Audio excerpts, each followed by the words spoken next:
Welcome. My name is Jackie Walker and I'm the Nursing Division President at SEIU. You are now watching our second video in our series, A Nurse's Guide in Advocating in the Coronavirus Pandemic. Today, we will be discussing how to escalate through the process.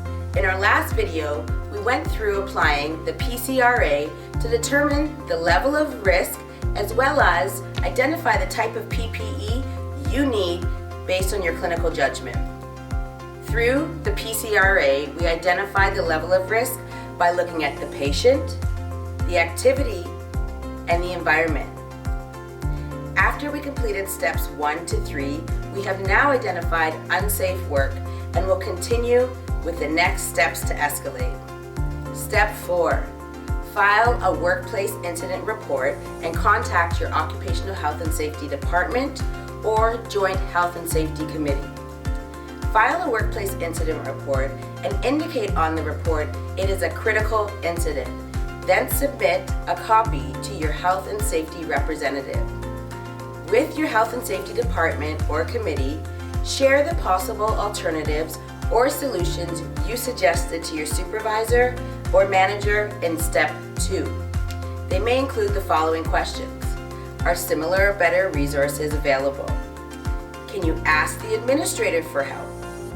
Can another floor provide the N95 mask or better that we don't have on this unit? Can we get access to the appropriate PPE from another department? Should the patient be transferred to a unit in which staff have the appropriate PPE to provide safe care? Once you've contacted your Health and Safety Department or Joint Health and Safety Committee, continue to Step 5. Step 5. Contact your union. It's important that your SEIU union steward is aware to enable them to document and collaborate with your Health and Safety Committee for an early resolution. Begin filling out the Professional Responsibility Workload Review form. Visit seiunurses.ca and fill out a workload review form outlining specific risks to patients, clients, residents, or staff, as well as solutions you offered on resolving the matter as described in steps 2 and 4. A copy of the workload review form will be emailed to you once it's completed on the website. In completing your workload review form, it's important to consider the 3-factor framework. This includes the following. The patient. Are the symptoms too complex? Are you getting the help from the team that you require? The nurse. Do you have the knowledge, skill, and clinical judgment to make the right decision for your patient, resident, or client? The environment. Question. Is the environment safe? Do you have all the resources and support to work safely? In your workload review form, identify who you spoke to and what the result was. Ensure that the events in the workload review form are documented in chronological order of date and time. If you are using a hard copy of your workload that your employer provided, which was approved by the union, photocopy one for your records and fax a copy to SEIU Healthcare.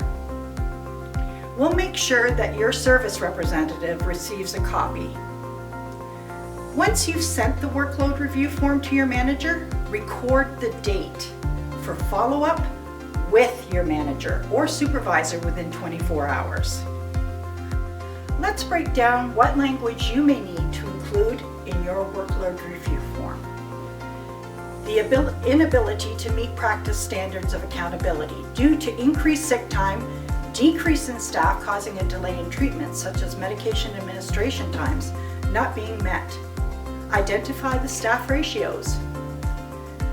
The inability to provide, facilitate safe care due to a lack of PPE promoting the spread of COVID-19 by having to wear a surgical mask when your PCRA indicates high risk requiring an N95 mask. The inability to promote the best care due to the staffing mix or ratios. Name normal ratios and current ratios. The The inability to meet standards of knowledge due to the lack of PPE and disregard for the precautionary principle with infection prevention and control. The inability to recognize or identify abnormal responses and take action due to being hurried or rushed.